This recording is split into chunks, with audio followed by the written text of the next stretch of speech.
rights. And today I am co-facilitating this session together with Priska from International Federation of Social Workers. And this is the second session of a course for continuing professional development, CPD, for the professional social workers on understanding care and support systems, opening social workers' view and vision on this global concept.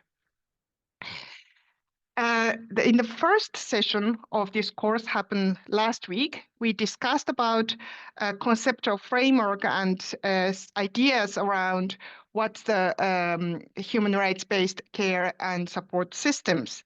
In the second session today, we will dive into more details of human rights dimension of care and support, hearing the views from those who represent person with disabilities, mothers, and professional care and support workers, and then also hear how their rights and how their rights will be relevant to roles and work of social workers. And then here I would like to break a little bit of stereotypes that we will be hearing from those speakers who are typically only seen as those who are requiring care and support or only as providing care and support. But we will be asking all speakers what their human rights relevant to both providing and requiring care and support, because everybody is providing care and support to others, requiring those from others, and then we need to also exercise self-care. So in this framing, first we'd like to have a speaker, Mr. Mark Mapemba from Malawi. He has been advocating for the rights of persons with disabilities from Inclusion International. We would like to hear from you, Mark, that what are the perspective of person with disabilities as those providing and requiring care and support, and then how human rights-based care and support system should look like. The floor is yours, Mark.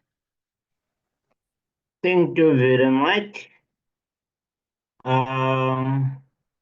As you have here, my name is Mark Mabemba from Malawi. I work with Inclusion International as project manager, and I'm a self-advocate. I will talk about support that people with intellectual disability needs and gender as people with disability. Let me start by saying why it's important for me to have care and support. It helps me to be independent on my choices, take control of my life and family. Everyone needs good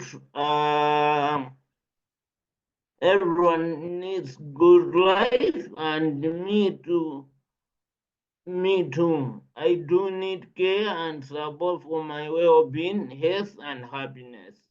Support helps me participate in my communities, building relationships, and reduce isolation. Care and support help me to access health care, manage health conditions, and maintain physical and mental well-being. It helps me to support my family. As a father, I always think about my family and how I can support them. I know that to provide for them, I need to have good job and I need extra support and care to manage my responsibilities. Having a family means have to think about how I can support them, and this can be stressful at times. To manage this strength, I try to have self-care, ask for help when I need it, and celebrate small victories along the way. I also make sure to communicate openly with my loved ones and always work hard for me to able to parenting journey. By taking these steps, I'm aiming to create a happy, healthy, and supportive environment for my family. Now, let me share some recommendations for a care support system that is reflective of human rights and that responds to our needs. We need to be asked what kind of support and care we need than just bringing support that we are not much needed. Let me make decision about my life and my family and let the support not come with conditions when given support. Make sure support and care system are accessible in information on how I can get help and what kind of support they give. Treat us with respect and kind. Staff need to be trained how to support and communicate to us. Get feedback from us so that you can know what you can do better. In conclusion, I believe that people with disabilities like me need good care and support system to live happily and fulfill lives. This means listen to what I need and want, respect a choice and decision, provide support that accessible and flexible, and also if we work together, we can create a world that values and empowers people with disabilities. Thank you.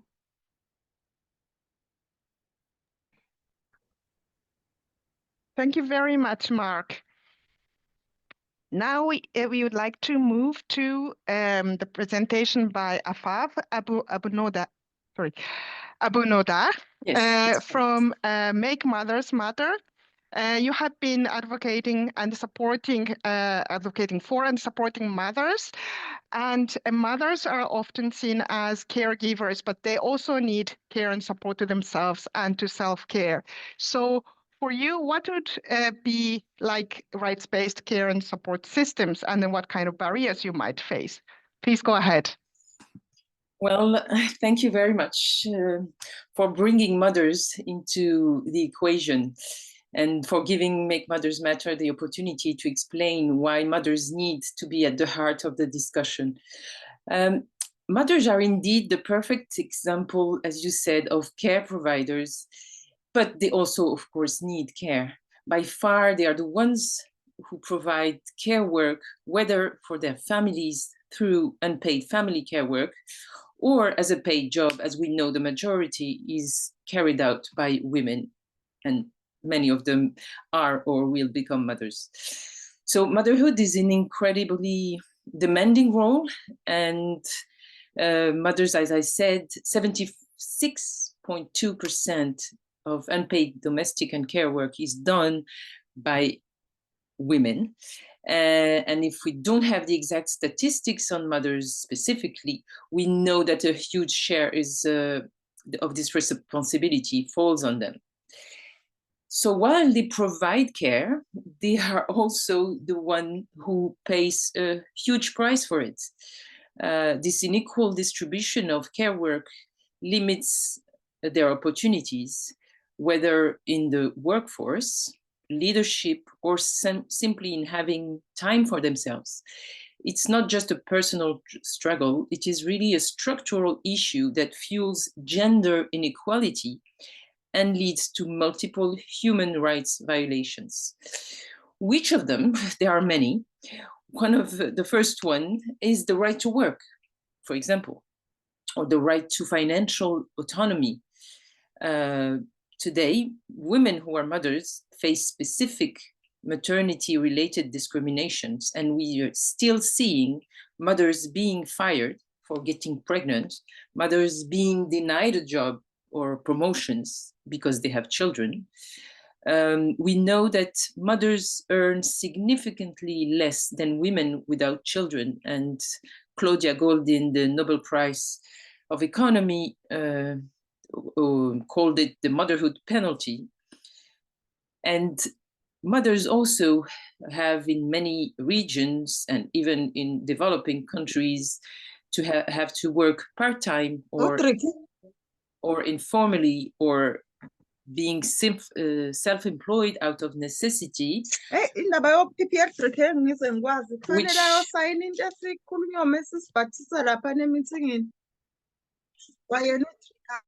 Sorry, unmute all again. which leave them without social protection. And we know that only 36% of new mothers receive maternity benefits. So this is one of the right to work is being denied to many mothers, and they end up dependent on their family, their husband, and not able to be financially autonomous. The right to health is the other another example of a violation, in particular mental health. Today, we know that 13 to 20% of new mothers suffer from depression, which is even higher in developing countries.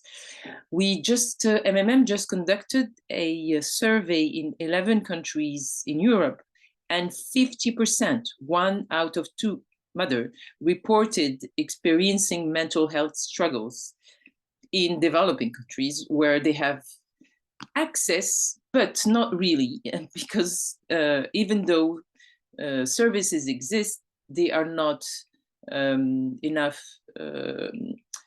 related to mothers. Maternal mortality, so even the right to life is not guaranteed in many countries, and maternal mortality is still very high. I could go on and on all the violations: the right to participate in public life, the right to rest, the right to childcare, which is very linked to the right to work. When it's not available, not affordable, women who are mothers are forced to stay with their kids, which is a choice for some of them, but not all of them. So while much attention is given to the responsibilities of mothers, we have to recognize that mothers themselves require care and protection for themselves and their children. And this is also a group that needs a lot of protection. I guess social workers know a lot about this, and they witness these challenges every day. Mothers need the right to social protection, the right to education, especially young mothers, the right to non-discrimination. We know there is a discrimination still, the right to family life, the right to protection from violence. And it's not only them who are touched by this, but also their children.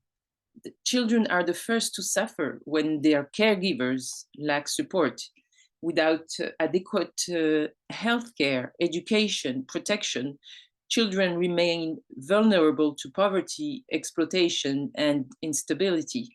And we know that children born in poverty face lifelong disadvantages and which limit their access to education, nutrition, and legal protection. The lack of legal protection, especially for girls, are forced the girls into child labor or early marriage. And the early childhood education is crucial, and yet this right is not available everywhere. So even though many texts exist, such as the Convention of the Elimination of All Form of Discrimination Against Women or the Convention on the Rights of the Child, mothers and their children still lack support in many aspects and regions around the world. What are the main barriers? Well, first, incredibly, the invisibility of mothers. Although everyone has a mother, many women will become a mother or are mothers. There is a specific discrimination on mothers, and they're not seen. They're not human rights practitioners. Do not even use the word mother. In many texts, the word mother does not exist. So by failing to use this word, we fail to recognize the unique discrimination, human rights violation, and systemic barriers they face. the second one is the lack of data on mothers and the motherhood penalty. Well, because they're invisible, there's no data, or there's no data and then they become invisible. So there's not enough research on motherhood penalty or mothers. Of course, in many countries and everywhere actually, social norms and gender norms are still very strong and expect women to be always the only and primary caregivers without thinking of their needs. And finally, the one barrier we can talk about is the non-recognition of care as an essential social infrastructure.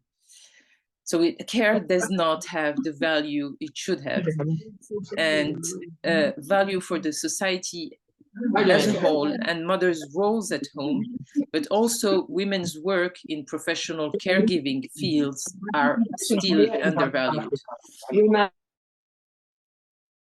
Sorry, Afaf, you have to start unmute you again, Afaf. Yeah. Afaf, if you can unmute. What does a care and support system respectful of women? Sorry, Afaf, we lost part of your presentation. Can you restart from the non-recognition of care? Sure. Well, that's my fourth barrier. It's the non-recognition of care as an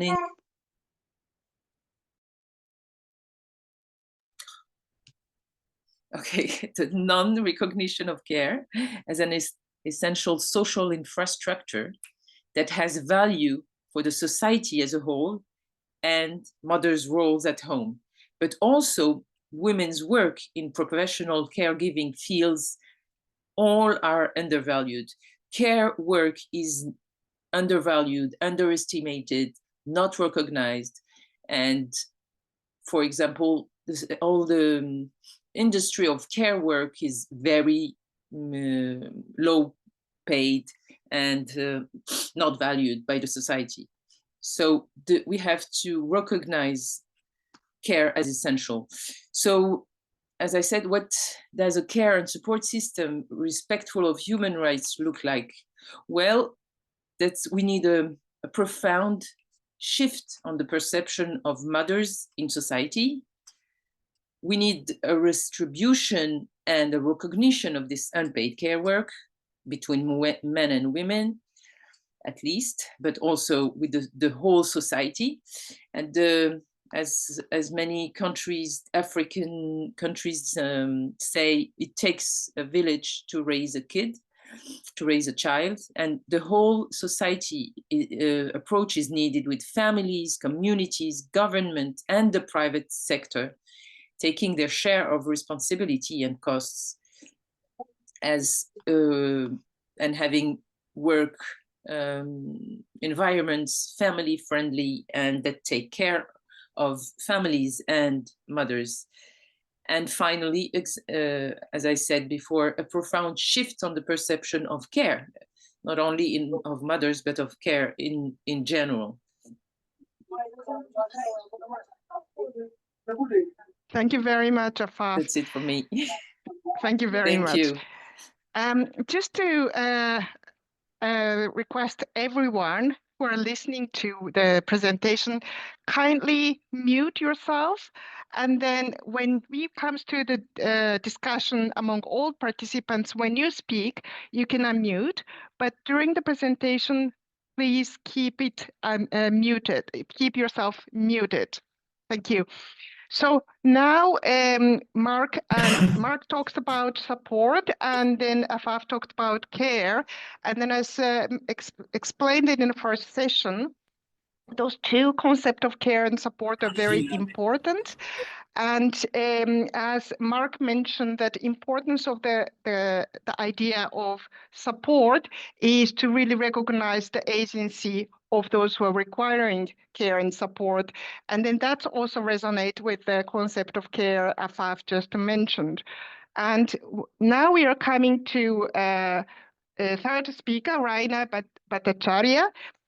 She is representing the professional care and support workers who will do both care and support provision. She has been advocating for the rights of care and domestic workers from International Domestic Workers Federation. So, Raina, now if the floor is yours. Thank you, Asako, for the opportunity. And my name is Rena, and I'm from India. And before I begin, I would just like to say that I have a tendency to speak fast. So in case the interpreters get lost on the way, like please ask me to stop, and I'm very more than willing to repeat what I was saying. So my name is Rena, and I'm from the International Domestic Workers Federation. And we are a federation of domestic worker unions and organizations. And currently we represent about 80 affiliates from over 69 countries. And we have about 670,000 workers, domestic workers who have been represented worldwide.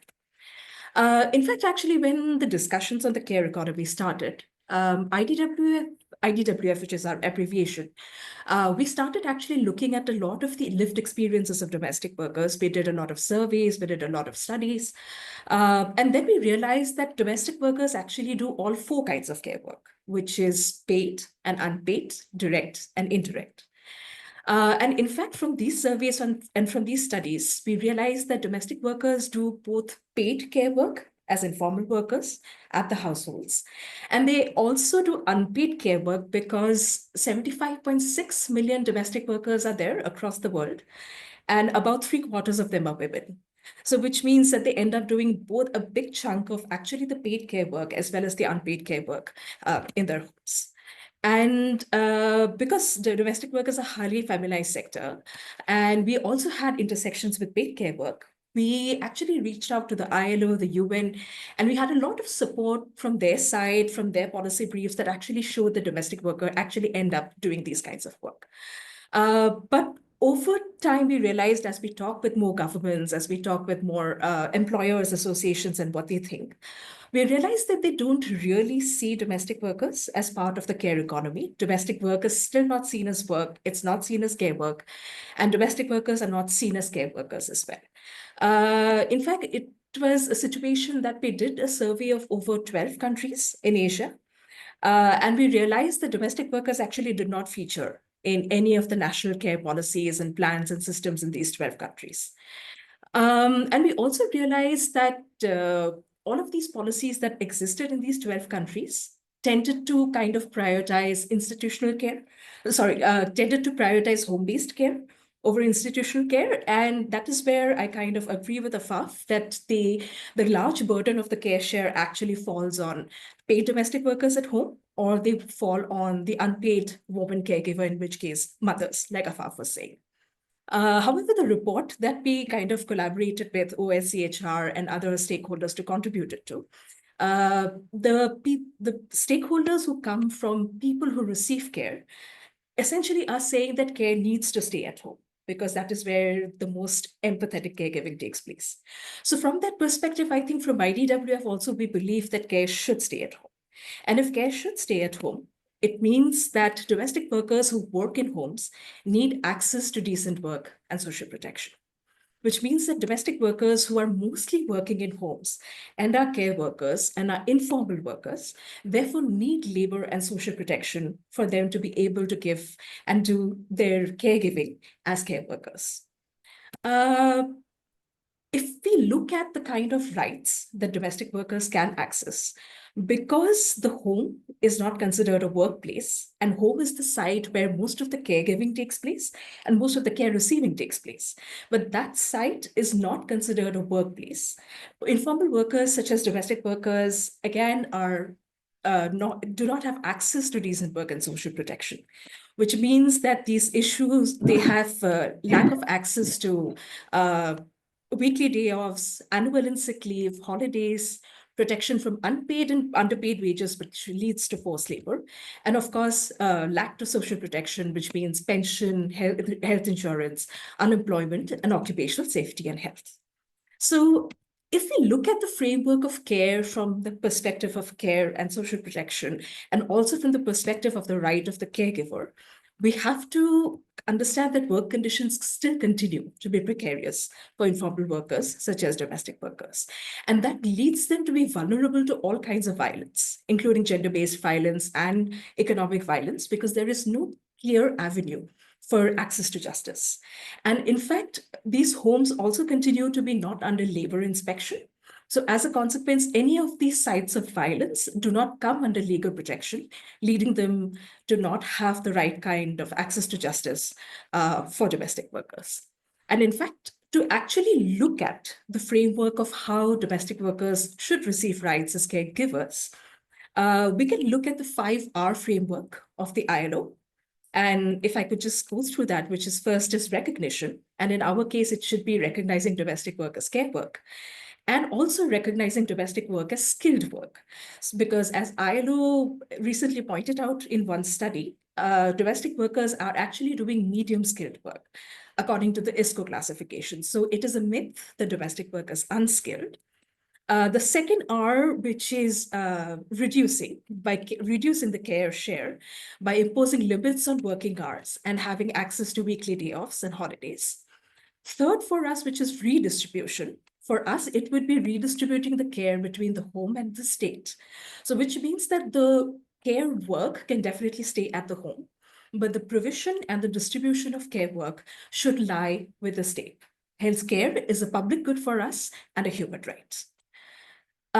For us, it is about rewarding paid care work, the fourth R, with right to minimum wage and social protection policies.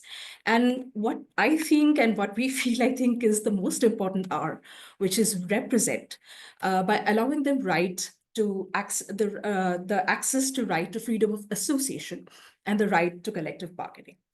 The thing is that actually, if you look at most of the rights that we've been talking about, like as part of the right for caregivers, you will also realize that there is actually a huge intersection with the right to self-care with these aspects as well. Like, for example, if you see the talk about the reduction in the number of work hours, it just leads to increase in the right to leisure. And right to self-care and right to personal care. If you look at the access to social protection, you actually look at more economic and personal well-being. And therefore, I would like to actually talk about the most important R for us in terms of self-care, as well as right of representation would be the last R, which is represent, and therefore the right to association and collective bargaining. So incidentally, because domestic worker is not seen as work, domestic workers are also not seen as workers. And consequently, in most contexts, actually, they do not have the right to freedom of association, which means that they actually cannot form unions or organizations that can represent themselves in these policymaking spaces. And it gets even more difficult with migrant domestic workers because they face a double burden, as migrants are not allowed to form unions as well. So considering this, for us, the fifth R is very important, which is essentially having the right to freedom of association. And for us, the most important structure would be a tripartite structure in which the workers, the employers, and the government can all collectively represent themselves. And so for us, the rights of caregiving are very strongly related to the right of self-care. And it also leads to the fact that domestic workers also need care and therefore are care recipients. And according to the report on OHCHR, which talked about all of these rights in tandem, for us, it is about universal social protection so that all of the rights of domestic workers as caregivers, as care recipients, and the right to self-care is all respected. And we cannot see these rights in disagreement with one another. They're all rights connected to one another to see rights of the caregiver and care recipient throughout the life cycle. Thank you so much. Thank you very much, Raina. So now we heard from three perspectives from groups that usually seen as only requiring care and support or providing care and support, but just to have an overview of that everybody needs human rights respected in providing and requiring care and support.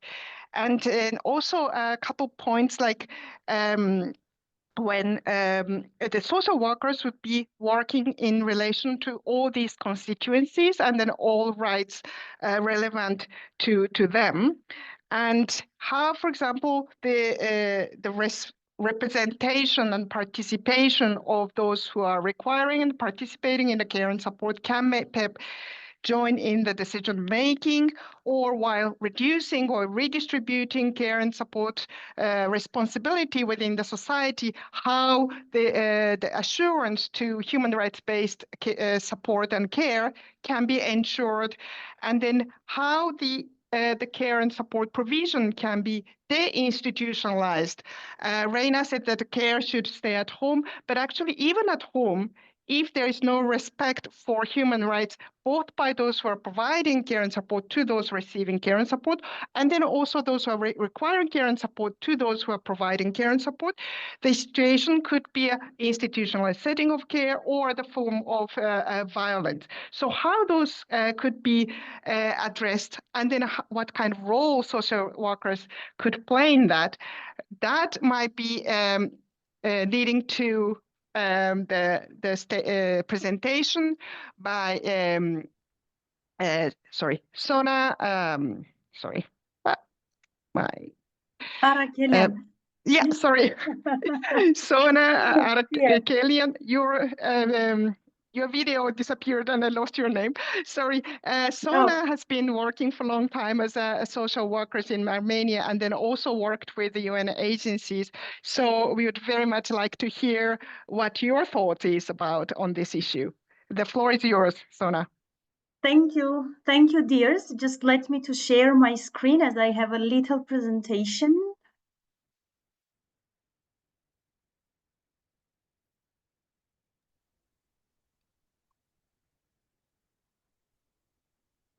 Okay. It's not yet full screen, but yes, now it's good. Perfect. It's true? Yeah. Yes. Yeah. Thank you. Good morning, good afternoon, and good evening to everyone. Thank you very much for both three speakers. It's really hard and perfect work that you are doing, and I'm thanks for that as a social worker. You are doing a lot. I'm Sona, as you have already know me, and I'm honored to be part of today's session. Thanks for this opportunity. I'm a social worker in Armenia, and I have maybe 15 and more years working in social protection, social work sphere, and care and support system. I was working a lot with government, with international organization in my country, and also local civil society organization. Currently, I am a consultant on preventing and responding to sexual misconduct in World Health Organization, and I'm supporting country office in Armenia and refugee response in Armenia. I have also worked with World Bank Group, USAID, EU, and civil society organization to strengthen inclusive and right-based approaches for vulnerable population, especially after the conflict, post-conflict, or displacement context. Throughout my career, I have focused on one consistent principle. Care is not the favor, it's a right. Whether we are speaking about those requiring care or those providing it, including unpaid care, social workers are here to protect dignity, promote justice, and make systems work for the people who need them most. Today, I will speak about how we, as a social worker, can help remove key barriers to care support, caregivers, and communities, and contribute to building inclusive human rights-based care and support system locally, nationally, and maybe even globally. To understand how social workers can protect and promote the rights of individuals within care and support system, we must first analyze the structural barriers, what I have already listened from all of you. Both the UN System Policy Paper on Transforming Care System and the Human Rights Council Resolution 54 and 6 emphasize that care and support must be seen as shared social responsibilities, not the private burdens placed on families, especially on women. However, in practice, we can see several barriers based on my knowledge and what today you shared. Coming from Armenian context as well, there is a lot of challenges. Like somehow I distinguish this in four main categories: policy, economic, social, and systemic. And now I will speak about these four barriers that we have in care and support system. Policy barriers, when we are saying this, we mean gaps in legal frameworks and the absence of the national vision for care and support. In Armenia, unpaid caregivers, mostly women, usually as we know, and are not formally recognized under existing legislation. There is no dedicated legal status, support scheme, or any entitlement for those providing daily care to children, people with disabilities, elderly parents, or persons with chronic illnesses.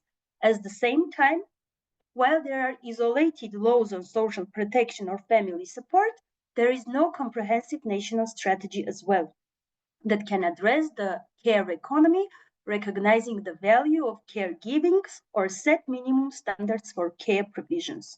The result is fragmented policy and private matter rather than a public concern grounded in rights and equality.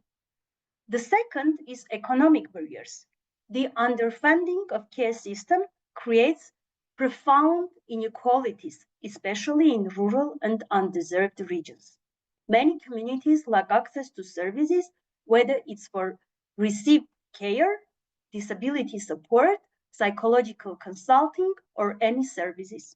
In those areas, care is usually in household and often at the expense of women's education, employment, and health.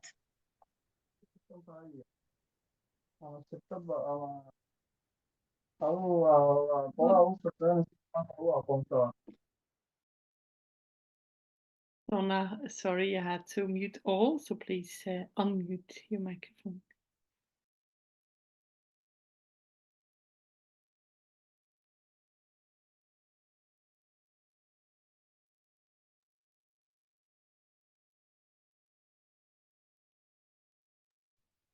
Now you are listening me? Yeah, good, thanks. Yeah, okay. Often, this women's education, employment, and health. Mother and daughters are usually expected to leave work or school to provide full-time care, locking families into a cycle of poverty. On the other side, paid care workers, including social workers, personal aides, and domestic workers, often operate in not very good conditions. Many work informally, without contracts, fair wages, or any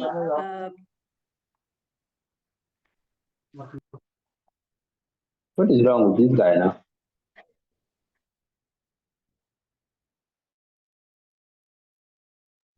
Once more, Sona, sorry.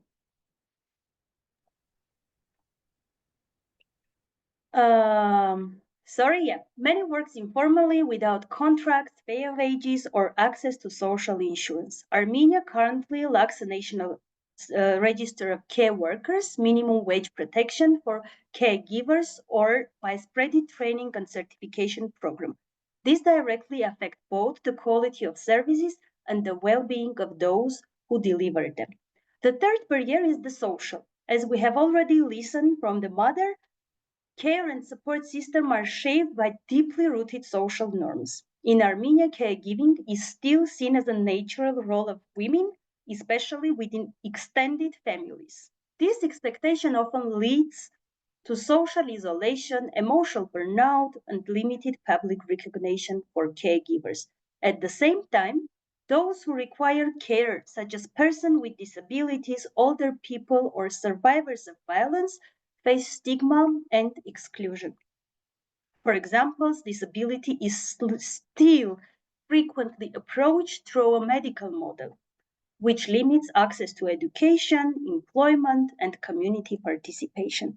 Survivors of sexual or gender-based violence are often silenced by stigma or fear, while elderly individuals living alone in rural areas may be completely disconnected from formal support. These social and cultural dynamics not only restrict access to care, but also violate core human rights principles, including autonomy, dignity, and participation. And the fourth one, and finally, the systemic barriers.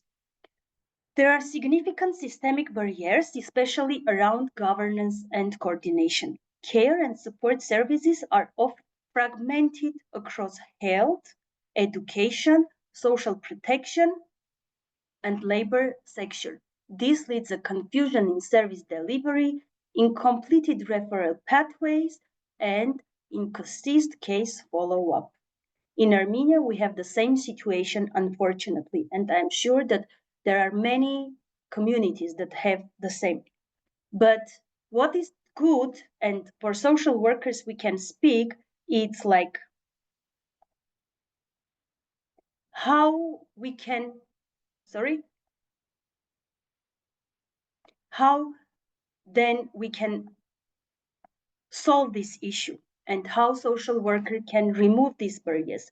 Having outlined the core barriers that we had, now we know that social worker can support to change these barriers. This is, I will start to say it's again some systematic views to share that we can change it again as a four barriers, then to change anything in this for addressing these four barriers. Addressing policy barriers, it means that social workers play a crucial role in identifying policy gaps and bringing the voices of affected individuals into policy process. For example, we engage in need assessment, collect evidence from the field, and participate in consultation with government and civil society actors to inform legal reforms. We also can contribute to drafting national guidance, proposing care standards, and ensuring that legislation is aligned with international human rights instruments. Second one is responding to economic barriers. At the community level, social workers support families to access entitlements, navigate social protection schemes, and advocate for financial assistance for caregivers and individuals with high support needs. We also document and expose the economic impact of unpaid care work by tracking time use, mapping hidden labor, and advertising for caregiver supports. In same region, social workers have a collaboration with local authorities and civil society organizations to create vocational training programs and income generation initiatives for women caregivers, helping them rebuild economic independence. This is something that usually in Armenia we can see. The third one is challenging social and cultural barriers.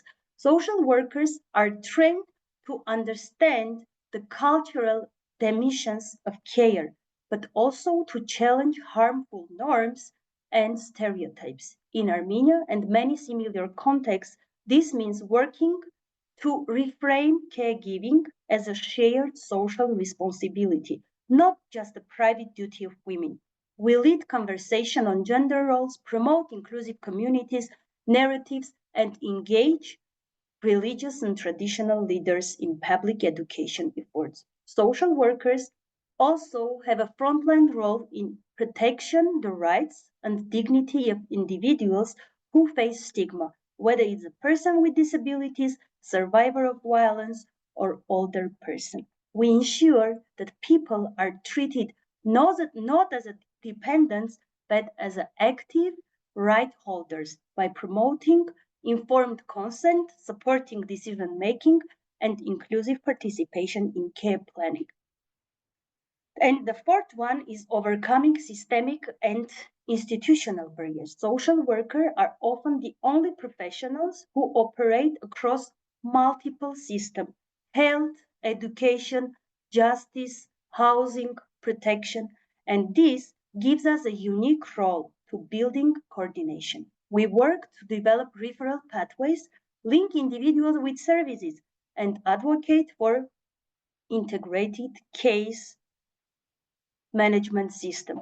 We collaborate with other professionals, nurses, psychologists, legal experts to make care holistic and person-centered. In Armenia, particularly in emergency setting, maybe you listen, the displacement, when we had a lot of displacement people, social workers have acted as a connective tissue between institutions and communities, ensuring that survivors of violence, persons with disabilities, at-risk children are not left behind when systems break down. And in that situation, really, Armenian system break down. We act as a social workers, we act with empathy, but also with strategy. We support, but also push. And in doing so, we help transform care from a charity model into a rights-based, inclusive, and sustainable system. I don't want to speak a lot of with Armenian examples. Maybe after the discussion, after the presentation, we will have a discussion and I will speak. But what can social workers do? Usually,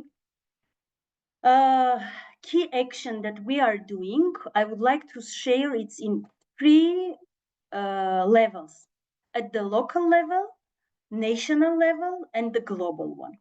At the local level, local communities are where care is lived and where change often brings. Social worker can build trusted relationship between families and caregivers, ensuring care plans are tolerant, participatory, and responsive to local needs. We can facilitate community awareness on the value of caregiving, gender equality, and the rights of persons receiving care. We can promote and model inclusive, person-centered care practices in homes, schools, shelters, and service centers. We can work collaborative with local municipalities and civil society organizations to co-create services that reflect real needs, not just the policy assumptions. At the national level, policy and budgeting decisions shape the landscape of care system. Social workers can and must contribute to shaping this agenda. We can participate in consultation and advisory councils to ensure care policy reflect the life relations for both carers and care recipients. Advocate for the formal recognition of unpaid care and push for the integration of care into social protection labor and gender policies. Promote the professionalism and protection of the care workforce, including fair wages, training standards, mental health support to care workers. Engage in data collection and research to highlight gaps and trends, which can help decision makers understand the real cost of ignoring care. In the global level, social worker must be at the table, not just listening, but shaping it. We can, as now we are, engage with international bodies, like one of them, International Federation of Social Work, ILO, World WHO, or any other, contribute global dialogues on care through research, publication, cross-country learning, what now we are doing, and for that I'm very much appreciated this. Join global campaigns because without joining and without saying that sustainable development goals and broader social justice efforts start with care, we cannot do anything. We must insist across all these levels. We must do. Care is not the charity, it's a matter of justice. And social workers are not only caregivers or facilitators, we are advocates. We are connectors and we are catalysts for lasting change. And we have seen throughout today's sessions that care and support are not side issues. They are fundamental to human dignity and social justice. Whether care is providing informally within families through professional services or across institutions, it must be grounded in human rights, equality, and shared responsibility. The current system in many countries, including my own, are still shaped by gender inequality, underinvestment, fragmentation, and stigma. But we, as a social worker, are uniquely equipped to challenge those systems and to help shape new ones. We bring the voice of people to the center. We bridge gaps between policy and lived experience, and we hold space for healing, inclusion, and transformation. In Armenia, as in many other contexts, I have seen social workers step in when systems fail. But we are also doing something more important. We are building the systems, and that should exist in the first place. So I leave you with this message. Let us keep pushing locally, nationally, and globally for care and support systems that are well-funded, inclusive, accessible, and rooted in dignity. Let us recognize care as a right, not a privilege.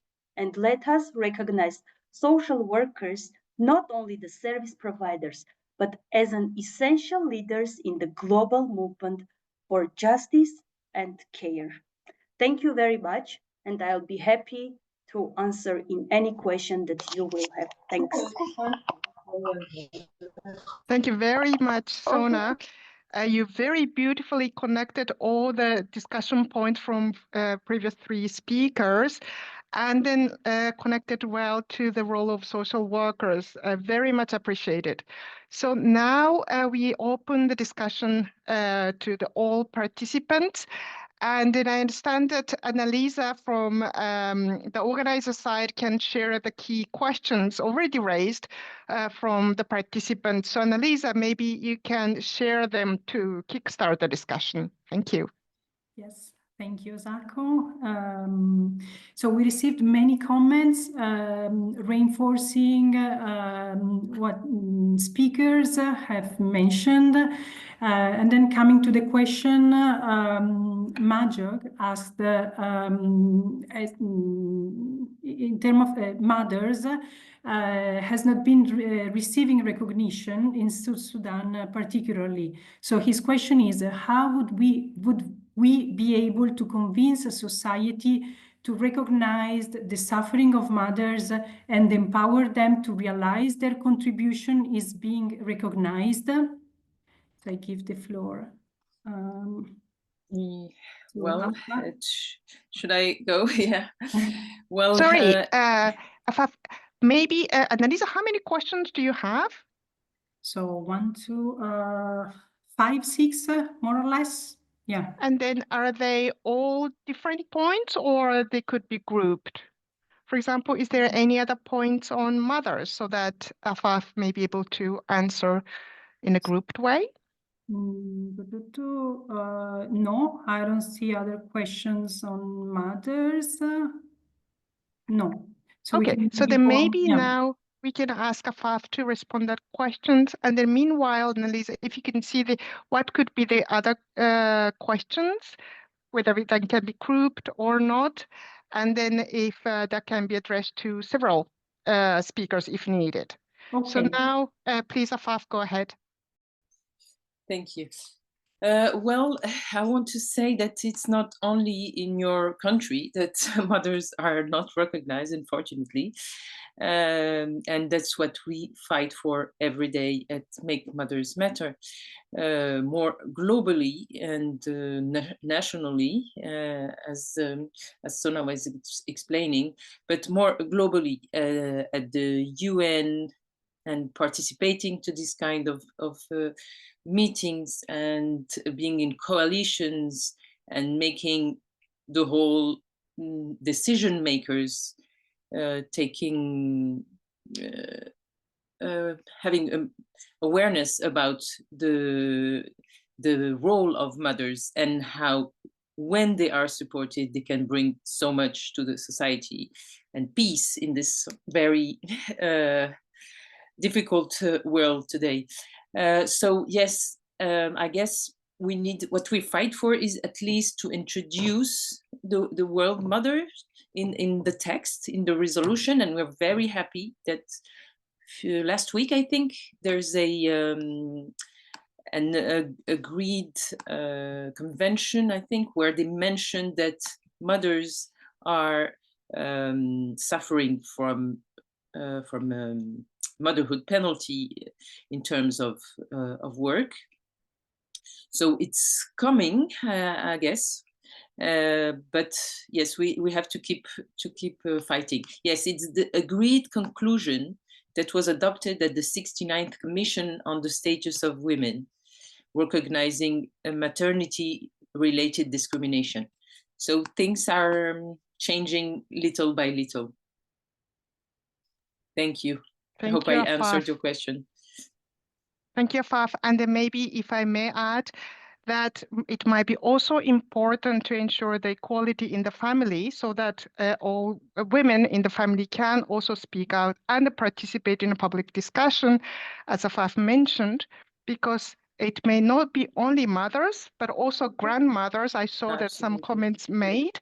And then also young girls as siblings or daughter, they might be also providing lots of unpaid care and support work within the family, and then their voices should be heard too. So the equality in the family and in a public space might be relevant. And then I'm just want to check if any other speakers might want to make a comment on this issue, on this point before moving to the next question.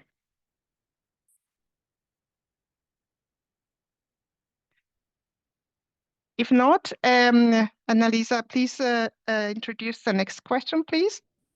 Thanks. So Bashir, who works as a caregiver, asked an important question on how to protect the people that caregivers take care of. So when they are attacked or they are mistreated, how caregivers can provide protection to those who they care of.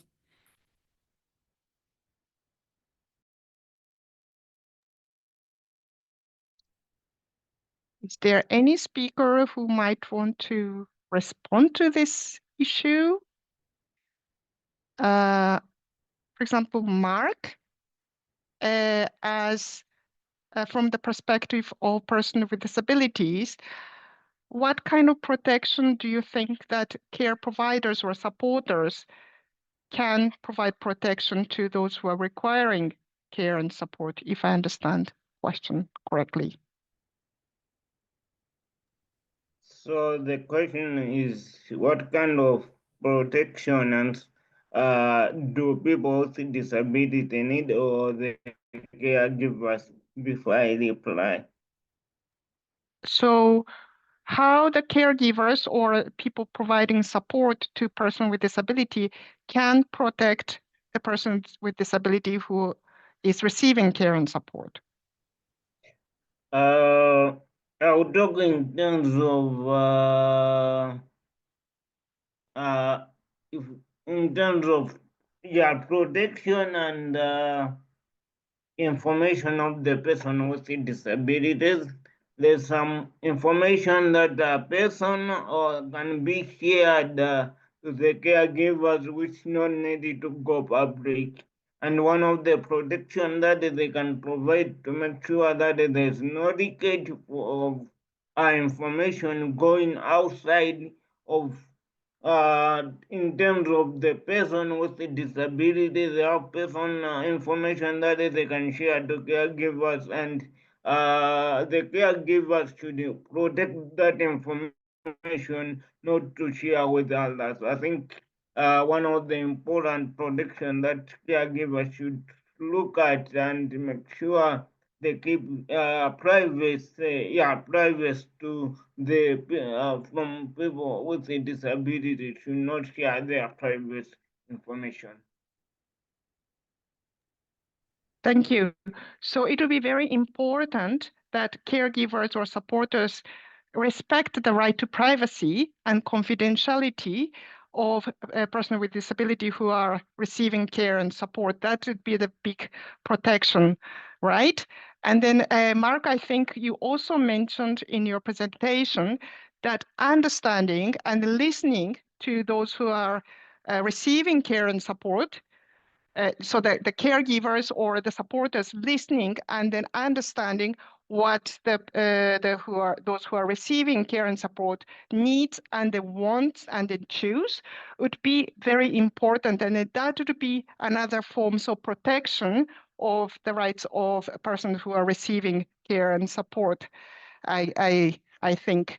Is there any other speakers who want to make comment on it? Or if any other participants who might want to jump in and comment on it for all these questions, that would be also welcome.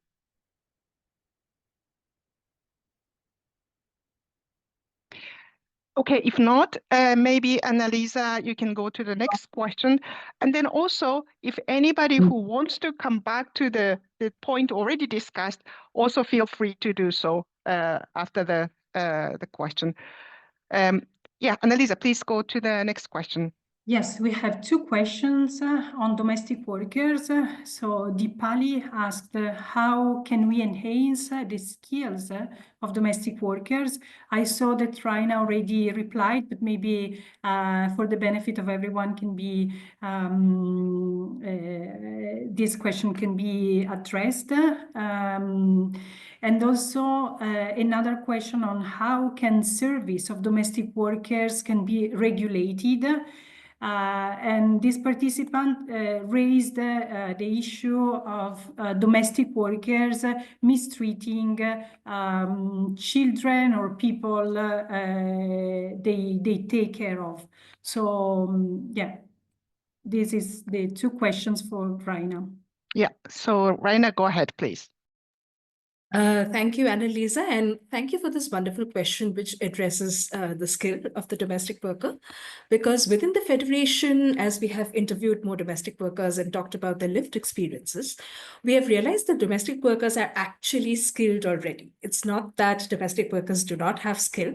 They actually have a lot of skill that they've acquired over their time, either through experience of working many years as a domestic worker or a domestic care worker, or either through other trainings that they might have attended, whether formal or informal. Therefore, what we advocate for is a skills recognition framework, which is a framework that already recognizes the skills that domestic workers have. And therefore, having a skills framework that essentially shows the skill level of the domestic worker, which they currently have, and that translating into wage increase. One of the things that I noticed within the question was that somebody actually asked if there is a community of practice for this. That's a great question too, because this is a very, very new concept about skills recognition, and it has come mostly from marginalized care workers, such as domestic workers and community health workers, that we have skills and they need to be recognized. So there is no global framework for it yet. However, we have an example in Taiwan. Taiwan is implementing the recognition of skills. So after 6 years of being a domestic caretaker, a domestic worker who essentially does care, you are recognized as an intermediate skilled domestic caretaker, and consequently you also become eligible for higher wage increase. So that is one way in which it is being implemented. It is one of the better models that we have for implementation of skill recognition. But we are still working to actually figure out how this will work in many different contexts. In Latin America or in Asia, the approach might just be very different geographically, and we're still trying to figure that out. To answer the second question, actually, yes, completely. I mean, there is this tension between the caregiver and the care recipient at the home. And that is actually one of the reasons why we are actively collaborating with groups representing people with disability to actually figure out how their rights and our rights can actually be seen in tandem. I think one of the points that the OHCHR report actually talks about is that these rights cannot be fragmented. They cannot be seen as two different parts. And in fact, the fact that both caregivers and care recipients are very marginalized communities, it makes more sense for us to come together to fight for our rights rather than being pitted against each other in terms of competition. So you're absolutely right that when different kinds of abuse happen at the home, it can happen on part of the caregiver or on part of the care recipient, and building alliances together so that we can combine these rights and then advocate for all these rights together under one framework, I think would be the solution. But to regulate domestic work, I would still go through the 5R model and look at what are the kinds of labor rights and worker rights that domestic workers are missing. That is to ensure that as workers and as the labor or the care force, workforce and labor, their rights as workers are respected, because that is where they have one of the most vulnerable abuses of human rights. So that's what I would like to conclude, that it's a huge umbrella of both labor rights and connecting with different groups to form alliances of groups and demands, if that helps.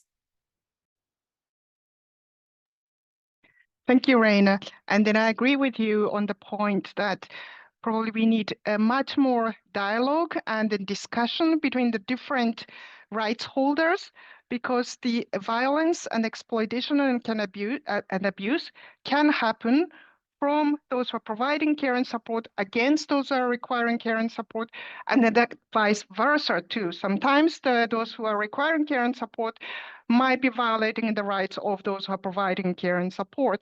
And then oftentimes that is happening because there is no enabling conditions for both who are providing and requiring care and support to enjoy their rights. And then just talking about domestic workers may be violating the rights of the children, for example, they take care of, that might be the case, but also oftentimes the domestic workers might have violated their rights to care and then ensure the safety of their own children at workplace as well. So we need to see that who are involved in this, the context, and then how to protect everybody's rights in a win-win strategy. And then again, there the role of social workers might be great. Just checking that if anybody else want to make comments on this point. If not, Annalisa, please go to the next question. Thanks, Asako. Yes, we have two questions that I think can be answered by more broad and general question that can be answered by all panelists. The first is from Leilani, and she introduced saying inform, support, challenge, and coordinate. As a group now attending this CPD, what one action can we take to contribute to addressing these barriers? And then she suggests to International Federation of Social Workers to highlight through our website or a newsletter how to if we can run a campaign or how can we how the International Federation of Social Workers can contribute on this. And then Mohamed asked, how can we advocate for increased funding for care and support systems at local, national, and global levels? So one question on what one action can social workers take to contribute to addressing barriers to the right to care and support, and Mohamed on how can funding be increased for care and support systems. Thank you. Maybe I will continue to answer. Thanks. I will come from the end. There is no certain any one action that you can do and say that the funding will be got or any barriers we cannot have. There isn't. We are not the person who can do everything. Just we need to listen person, understand the needs in local level, in national level, then in globally or internationally to raise these needs and say that, you know, there is this or that barriers and we have these 10, I don't know, 15, 100 action we need to do. One of them can be very urgent, and we, for example, we can say if we don't have this SOP or we don't have this document, we cannot continue. But in a world, there isn't any certain one action that we can do, and all barriers we can see there isn't any barriers. Just as a social worker, my advice is to continue to work wherever you are working and trust that one day you will see these barriers out. Because when we are speaking about the stigma, this is cultural and behavioral exchange. But now when I'm looking back, I'm seeing, even in my country, there was a lot of stigmas, but now in some action we did, and for example, now we have a centers for gender-based violence. 10 years before this, we haven't even one. Just we trust and we work. Trust your work, do what you are doing, listen your beneficiaries and do what they need. Because without listening the individuals in vulnerable situation and starting to develop their need as an action, we cannot succeed. This is the way what I think that we need to do. Thanks, over. Thank you. And then I can see that some people raised hands. Irina, do you want to come in?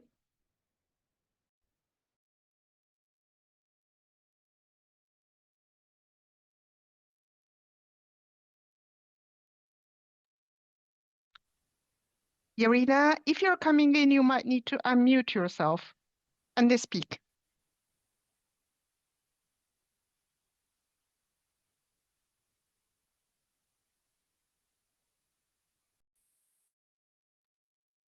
Okay, if not, I will go to Reina, and then Reina, if you want to come in after Reina, please free to do so.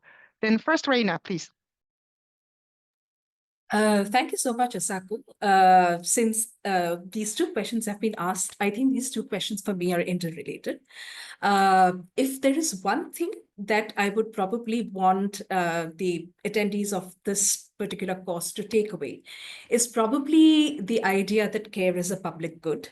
And the reason why I'm saying that is because no matter where we go, no matter how many different kinds of caregivers and care recipients group we align with, the one common thing that we have with everyone is that care is a public good, which means that the state should be participating more in the provisioning and distributing of the state and distributing of care, and state should also be funding more of care initiatives within the state.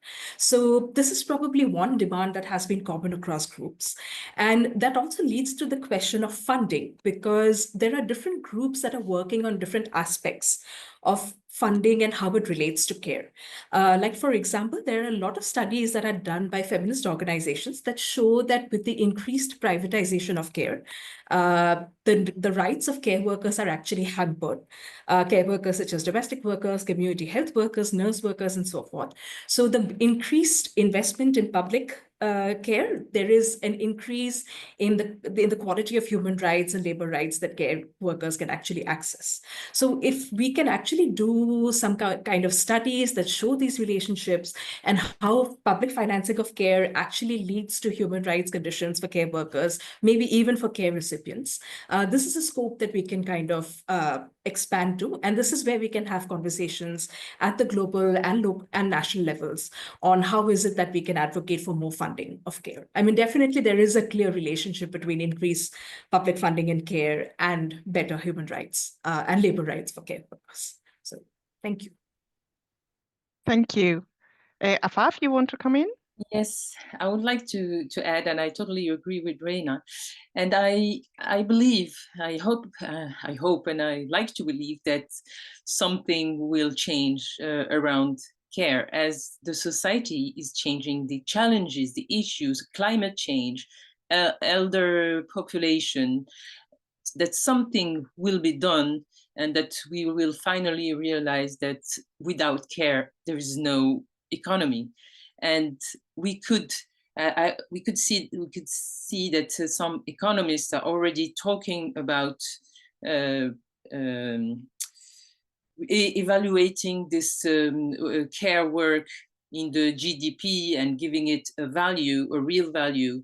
Or we're working, for example, to obtain care credits when you do this invisible care work, of course, but it's not the paid one, that you will have some recognition and get some care credits that value what you do, and that you can also, that you have developed skills that are interesting for the private sector, for the companies. So I think the more and more we will talk about it, and I think the first thing it's that it has to have value, and like a economic value. You have to put figures, money behind what it means to talk like economists. Otherwise, it's something that is really taken for granted and not seen and very underestimated. So research, data, this kind of actions have to be developed more and more. Thank you. Thank you, Afaf.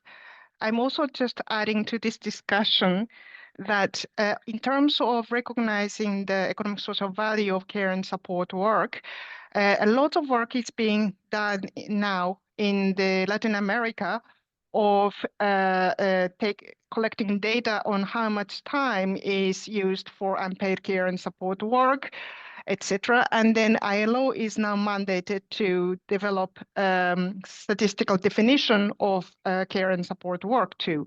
So there are work ongoing on the point that I've made. And then also currently there are a couple of presumptions which are not really helpful in existing care systems. One is that many countries still prioritize or invest a lot in institutionalized forms of care, like large residential institutions, and then put people who are requiring care and support in there would be the easy solution. But those are actually more costly and then often more exploitative to the people working there, and then complete denial of human rights who are placed in the kind of institutions. And whereas there could be more cost-effective but more human rights-based care and support provision possible at the community level as well. And then those efforts are also being explored. And then another unhelpful presumption is that often we think that there is a fixed amount of pie, like financial resources or other resources, and then those who are providing care and support and who are requiring care and support compete within those fixed pie, that who will take more funding for their rights and then who will lose more. But the important thing that our report also identified is that it's important to enlarge the pie so that the both sides of rights, often exist in one person, will be fully funded.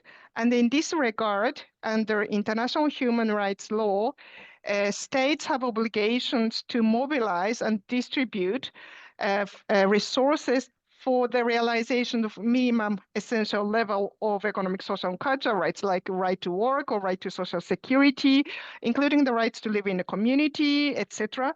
So the legal framework is there. How, as many of the speakers pointed out, how we shift the paradigm and the concept, perception of care and support. And then we also conducted recently the interview with a prominent economist and the people who are working on the care and support systems. And then they say that we really have to change the concept that care and support is about everybody. It's not about some groups or some people. It's about everybody. Therefore, there need to be the entire society commitment, including financial commitment, to redistribute the care and support responsibility and then ensure the right to access to human rights care and support. So that might be something that we could think about. Annalisa, is there any additional questions? Please go ahead. Yes, we have one question for Sona on how do social workers can approach working with clients who may have different values and beliefs than social workers' own values and beliefs. And then another question on domestic workers. So just to move quicker, on how can the service of domestic workers be regulated?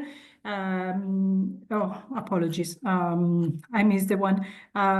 So the question was on how to ensure mental health for domestic workers. Yeah, that's the two questions. Sorry, let's come back if the two questions are not clear. Okay, Yes, Melissa, is please. there, sorry, Sona, before you go on, is there any other questions remaining? Because we are getting closer to the end time, so I want to make sure. Yeah, I would say these two, and then we received many comments. Yeah, but mainly the two main questions we have left are these two. Yeah. Okay, so then maybe we can close the questions with those two, and we will have a few minutes at the end from International Federation of Social Workers. So first, Sona, please go ahead. Just wanted to ask to repeat the question. Yes. How do social workers approach working with clients who may have different values or beliefs than social workers' own values and beliefs? Yeah, thank you. Thank you very much for this question. How many people in the world that we can say that such kind of values we can see? As usual, I will say that social workers, you have the same value, different value, you are undervalued that. You need to work as a human rights based and person-centered approach. Just the first action I will advise, listening actively and without judgment, because everyone needs to listen, to be listened. And social workers first think what we need to do is to listen the client, to listen the beneficiary, and without judgment understand what they want. The second one is the build trust slowly and ask a question to ourselves. Maybe this value is not for me the value. I don't think so, because a social worker needs to understand all values, but we need to ask what behavior in that value and what the beneficiary, the client wants. The third action I will advise to setting clear boundaries and to understand what we can do and what the beneficiary can do. This will be support us as a social worker a lot, and we can understand what the client can do, what we can do, and what is our merging part. The fourth is exploring underlying needs, to understand the needs and go beyond the needs, like to understand the needs and react the needs, not the person or the value, and to empower any person without controlling. I think that if we empower a person not to control, we can understand all values. Over. Thanks. Thank you. Now I see that a couple of hands raised. So I would like to give more people to speak. So Priska, if it's okay, can I take some more hands and then go back to Reina for the last question? Okay, it's just those who raise hands, just be short. Yeah. In your just raise a question, so keep it short and give everyone an opportunity. Thank you. So then, yeah, Pujono? Yes, it's me. Yeah, please come, and thanks in advance for being short. All right, thank you.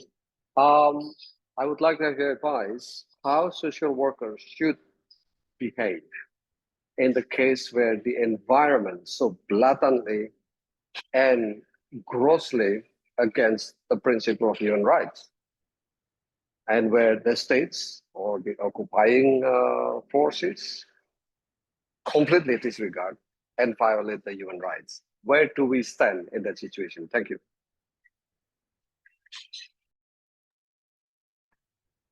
Okay. Jono, so the question is how social workers should play a role in the situation that states or occupying authority is disregarding human rights of people in that country. Stay in the middle. Yeah. In the Okay. individual So aspect. right, that question might need a little bit of thinking. So before that, sorry, how can I say your name? Kadi Malik, please come in. And then after Kadi Malik, I will go back to Reina for answering the last questions and then see if anybody can answer Jono's question.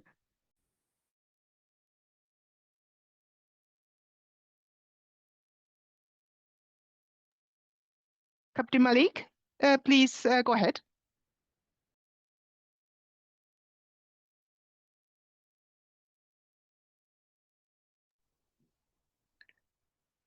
Doesn't really work to unmute. He's Hello. not Anna, able to. Oh, Sorry. yes. Yes, please go ahead. Thank you so much, all of them. My name is Abdul Malik from East Africa, especially Somalia. I'm especially Somalia. I'm professional social worker and community social worker. So most of them in Somalia, there is a lot of problem in domestic or partner groups. So sometimes they meet violence, and that violence affects children and women. They are mostly vulnerable for that issue. So I have a question related to the care and support system for those who are vulnerable to the domestic violence. So what are the key components that social workers effectively care and support to those who affect that violence to their partner, especially children who are witness for the beating their parents, especially their mother. The other question is, how do social workers assist those who need support, those who need care? In my country, Somalia, there is a lot of cases we meet. So, but we don't have a budget to support or to give care. There is a limitation to non-governmental NGOs, and even there is a limitation for the institutions, government institution support for those who meet those who have a victim to their partners or inside the domestic. Thank you so much. Thank you. I'm just looking at the clock and then at the end of the session time. So do you mind, Priska, is it possible to take note of those questions made from Jono and Captain Malik, and then also Ahmed, who is raising hand? If you could type the comment, the question in the comment, and then see whether we can respond later on or respond in the next session. What do you think, Priska? Yes, that's a good idea. Let's save those questions and see what we do. We also have questions from the past session. Yeah. We take all our questions and notes that you have in the chat. We collect them and we'll use them for further developing and understanding for care and support system and the meaning for social workers. As said in the past session, we have the idea to prepare a policy paper for the IFSW Global General Meeting, so that we can somehow link this global document and understanding to a language that we and you, my dear colleagues, globally can use. If I just can say my goodbye words. Sorry, Priska, if we can have 2 more minutes, maybe 1 minute to answer for Reina to answer the last written questions shared, and then 1 minute for you to conclude. Yeah, okay. Yeah. So Reina, do you think you can quickly respond to the question on regulation of domestic workers' work? Yes, quick answer. I think the question is about mental health of domestic workers. So I will just take 2 points. Point number one is access to social protection, including health insurance, and that health insurance should cover mental health of workers, especially domestic workers. And secondly would be freedom of association, which is the right to form unions, because that is not only about representation, that is also about peer support. For example, we have had examples of domestic workers' children being taken care of by other domestic workers in the unions as they were working. And unions also provide support in cases of like gender-based violence, economic violence. The union members actually provide support for access to justice. So for me, to improve the mental health of domestic workers, it will be two aspects: access to social protection, including health insurance, and freedom of association, which leads to pure support and access to justice. Thank you. Thank you. So now I hand it over to you, Priska, to conclude the session. Hey, Raina, you're really speaking fast. I'm not that fast. Okay, hey, thank you so much. Yeah, it's just amazing to follow the discussion. So from my side, having the honor to represent the International Federation of Social Workers, thank you for being with us, attending this session. And, you know, we are more than 300 people here on Zoom, and we also have it on YouTube as a live stream. The interest is really high in this course. We're really surprised. Thank you, Ashaka and Annalisa, for establishing this whole course. That's obviously we have really catched a good momentum for having this course. There's a need. And dear colleagues globally, I mean, there's so many in here. Aren't we just a change that happens? Aren't we all aware of the need to make unpaid and paid care work more visible as a first step to really increase the visibility, to reach the national and global level? We need to be visible, as we have heard in various speeches here. Mark, I've heard you saying that you feel yourself responsible for your need, but also for the people who take care. And I've also heard you saying there's a couple of rights that you raised that are necessary for you, but also those who take care. We have heard it from all over that we care also for each other. And somehow that brings me to the People's Charter that the International Federation of Social Workers co-created with other global organizations, that has an understanding of values, how we can move on and co-create a change. So you might want to have a look on this document. And as we are all social workers, we share a global definition of social work. We share values, a code of ethics. We share policy papers, see them as guidance. And I hope you can liaise with colleagues in your national association and empower each other through this co-creation and connecting with colleagues. And same as we can connect with global bodies as we have it here and with OHCHR. So we try to do the same on a global level. So thank you all for joining this session and take those messages with you. Asakura, the word goes back to you. Thank you. Thank you.